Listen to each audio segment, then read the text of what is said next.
Welcome to jobs insider. आप सभी का एक बार फिर से स्वागत है हमारे ऑफिशियल यूट्यूब चैनल पर।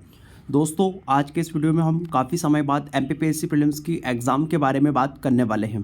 तो एमपीपीएससी प्रीलिम्स का एग्ज़ाम अब यहाँ से आपके महज 10-12 दिन दूर बचा है, ज़्यादा समय बचा नहीं है।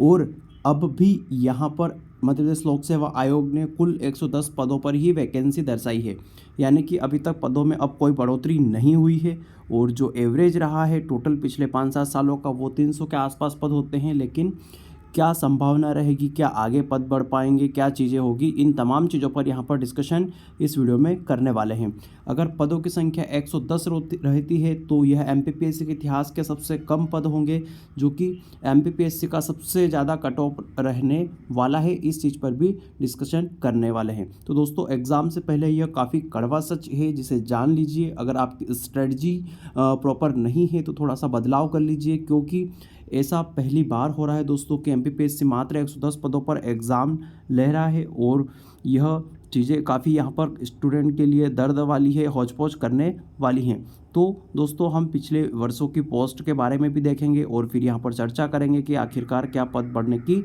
संभावना हो सकती है। तो चलिए साथियों, वीडियो को बिना समय गंवाए यहाँ पर स्टार्ट करते हैं। तो दोस्तों, बात करें यहाँ पर एमपीपीएससी प्रीलिम्स की जो पिछले वर्षों के एग्ज़ाम हैं उनके पोस्टों की, तो 2018 की अगर दोस्तों मैं यहाँ पर 2018 की ही बात करूँ तो कुल 298 यानी 298 यानी कि लगभग 300 के आसपास पदों पर नोटिफिकेशन एमपीपीएससी द्वारा जारी कराए गए थे। उसके बाद यहाँ पर 2019 की अगर बात करूँ दोस्तों, तो यहाँ पर कुल 571 पदों के लिए नोटिफिकेशन जारी कमलनाथ सरकार ने किया था, जो कि लगभग सबसे हाईएस्ट वैकेंसी थी एमपीपीएससी के इतिहास की। लेकिन दोस्तों, यहाँ पर ऐसा हुआ कि यह वैकेंसी 19 से लटकते हुए 24-23 तक पहुँच गई। बात 2020 की करें तो कुल 235 पदों पर विज्ञापन जारी किया गया, यानी कि लगभग यहाँ पर 235 में दोस्तों फाइनल पद बता रहा हूँ जिन पे आपके रिजल्ट जारी हुए हैं। इसमें यह भी हो सकता है कि कुल 200 पद पर नोटिफिकेशन जारी हुआ, 35 पद फिर बढ़े। तो मैं फाइनल पद बता रहा हूँ जिन पर आपका प्रीलिम्स का रिजल्ट आया, और हमें मतलब भी उसी से है, ना कि नोटिफिकेशन के द्वारा दिए गए पदों से। तो दोस्तों, उसके बाद में यहाँ पर आगे देखें 2021, तो यहाँ भी लगभग 300 के आसपास यानी 283 पोस्ट पर वैकेंसी आई थी। और उसके बाद यहाँ पर बात करें 2022 की, तो यहाँ पर 427 यानी कि लगभग 450 के पास वैकेंसी पहुँच गई थी। यह एमपीपीएससी के इतिहास की दूसरी सबसे बड़ी वैकेंसी 2022 में रही। उसके बाद यहाँ पर बात करें दोस्तों 2023 की, तो यहाँ पर 227 पदों के आसपास वैकेंसी रही है, यानी कि कुल यहाँ पर चीज़ें देखें तो 200 से कम वैकेंसी रही ही नहीं है अभी तक। तो दोस्तों, यहाँ पर अब 2024 की वैकेंसी के बारे में बात करें, जो कि अभी यहाँ पर ऑन गोइंग है रिक्रूटमेंट, तो इसमें मात्र 110 पद हैं। पहले 60 पदों पर नोटिफिकेशन जारी किया गया था, उसके बाद 50 पद बढ़ाए, यानी कि कुल 110 पद। और अगर टोटल एवरेज देखें पिछले वर्षों का 18 से लेकर 23 तक का, तो यहाँ पर 300 के आसपास एवरेज बैठता है। 300 नहीं मानेंगे आप तो 250 तो मानिए दोस्तों। हालांकि 300 से ऊपर जा रहा है, लेकिन आप कम से कम 250 पद मानिए कि हाँ, 250 पद तो एमपीपीएससी को यहाँ पर देने ही है। 250 पद एमपीपीएससी को यहाँ पर देना ही देना है। लेकिन यहाँ पर ऐसा नहीं हुआ, और कुल यहाँ पर 110 पदों पर ही एग्ज़ाम होने वाली है आने वाली 23 तारीख को आपका, जो कि अभी प्रीलिम्स होने वाला है। तो दोस्तों, यहाँ पर देखेंगे कि आखिर क्या संभावना बन सकती है, क्या चीज़ें हो सकती हैं। देखिए साथियों, एग्ज़ाम 2024 का जो होगा वो तो फिक्स समय जो है उसी पर होगा, और कुल पद अभी जो विज्ञापित है वो 110 हैं।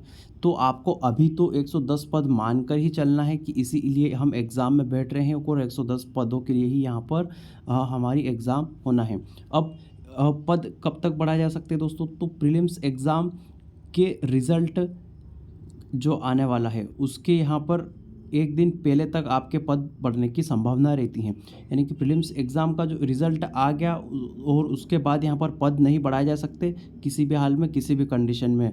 अगर प्रीलिम्स एग्ज़ाम के रिज़ल्ट के बाद आयोग के पास पद आते भी हैं संबंधित विभाग से, तो उन पदों को यहाँ पर ट्रांसफ़र कर दिया जाता है नेक्स्ट वैकेंसी में। तो दोस्तों, यहाँ पर पद बढ़ाने की संभावना कब तक रहेगी, ये बात आप समझ चुके हैं प्रीलिम्स एग्ज़ाम के पहले तक। उसके बाद यहाँ पर पद नहीं बढ़ेंगे। और पिछले एमपीपीएससी प्रीलिम्स एग्ज़ाम में जो एमपीपीएससी ने तहलका दिखाया है रिज़ल्ट का, वो मात्र 1 माह में रिज़ल्ट दिया और आंसर की के साथ में आपको सोचने का भी समय नहीं दिया, और उसी में यहाँ पर उसके बाद मुख्य परीक्षा के लिए भी ज़्यादा समय नहीं दिया गया। तो यहाँ पर एमपीपीएससी ऐसा अनएक्सपेक्टेड बोर्ड बन गया है जिसमें कोई भी चीज़ यहाँ पर फिक्स नहीं है, कुछ भी नहीं है। तो आप इस चीज़ का यहाँ पर थोड़ा सा विशेष ध्यान रखिए दोस्तों कि यहाँ पर आपको मुख्य परीक्षा की तैयारी भी साथ में लेकर चलना है, उसके साथ में यहाँ पर आपको प्रीलिम्स का भी ध्यान रखना है। अब बात करें पद बढ़ने की संभावना की, तो दोस्तों जैसा कि अभी जो इलेक्शन हुआ उसमें एनडीए गवर्नमेंट की सरकार यहाँ पर बनी और एमपी में आपने 29/29 सीट यहाँ पर गवर्नमेंट को दी है, यानी कि आपके मन में कोई भी गिला शिकवा नहीं है सरकार से, और यहाँ पर आपके मन में ना तो कोई परेशानी है ना ही आपको कोई आपत्ति सरकार से, आपने पूरी की पूरी सीटें दी हैं।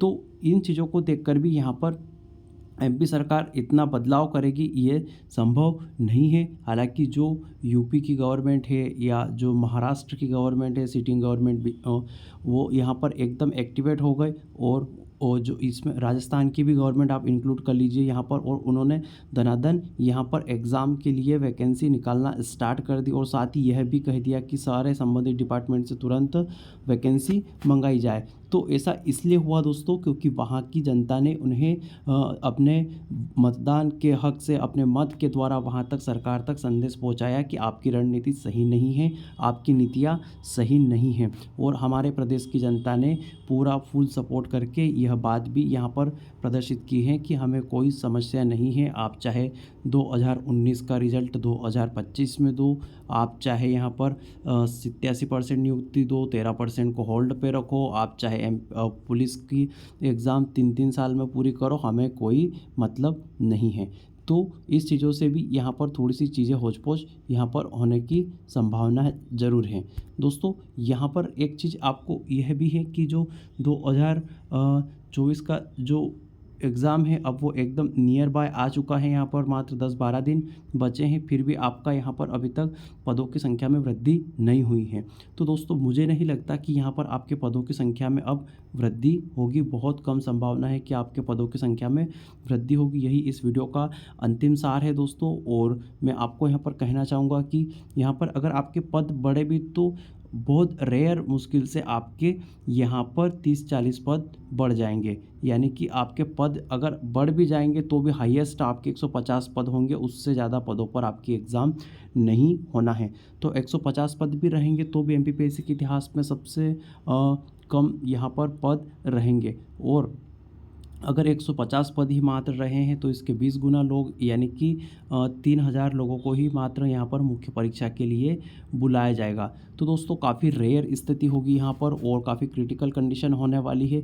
आप इस चीज़ के लिए तैयार रहिएगा। दोस्तों अगर मान लो 110 से 150 पदों के बीच में अगर एग्ज़ाम हुआ तो यहाँ पर आपका कट ऑफ 85 प्लस रहेगा एनी हाउ जनरल का, चाहे पेपर का लेवल कैसा भी हो, क्योंकि दोस्तों यहाँ पर एमपीपीएससी में नेगेटिव मार्किंग नहीं है, और उसके बाद यहाँ पर पेपर बनाने का पैटर्न भी थोड़ा ऐसा ही है। और उसके बाद में आप अगर यहाँ पर बात करें तो जो नंबर ऑफ क्वेश्चन है 5 क्वेश्चन यहाँ पर ऊपर नीचे होते हैं, जिनके मल्टीपल ऑप्शन सही मान लेते हैं ये लोग या डिलीट कर देते हैं, तो इससे काफ़ी चीज़ें यहाँ पर उटपटांग होती हैं।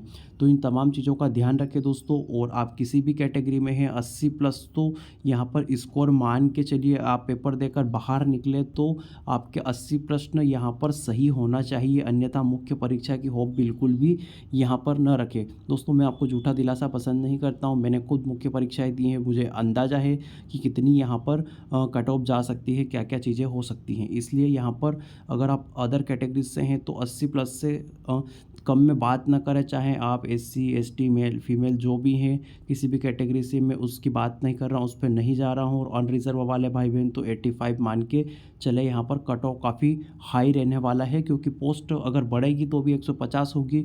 जहाँ तक मुझे अंदाज़ा है पोस्ट कोई बढ़ोतरी ही नहीं होगी, 110 पे ही एग्ज़ाम क्लोज़ होगी। अगर 110 पे एग्ज़ाम क्लोज़ हुई तो ये आपके लिए और भी ज़्यादा कॉम्प्लिकेटेड होने वाला है। तो चलिए दोस्तों, यहाँ पर हमने सभी महत्वपूर्ण चीज़ों पर डिस्कशन करा। अगला वीडियो हम कट ऑफ का लेने वाले हैं और लास्ट स्ट्रेटजी क्या है एग्ज़ाम की यहाँ लेने वाले हैं। तो दोस्तों कृपया आपका सपोर्ट बनाए रखें, कमेंट बॉक्स में कमेंट करके अपनी तैयारी के बारे में बताएं। आपकी तैयारी कैसी चल रही है, आपको क्या समस्या है और आप क्या चाहते हैं। तो दोस्तों वीडियो में यहाँ तक बने रहने के लिए आप सभी का धन्यवाद। मिलते हैं नए वीडियो में किसी नई खबर के साथ। नमस्कार, राम राम।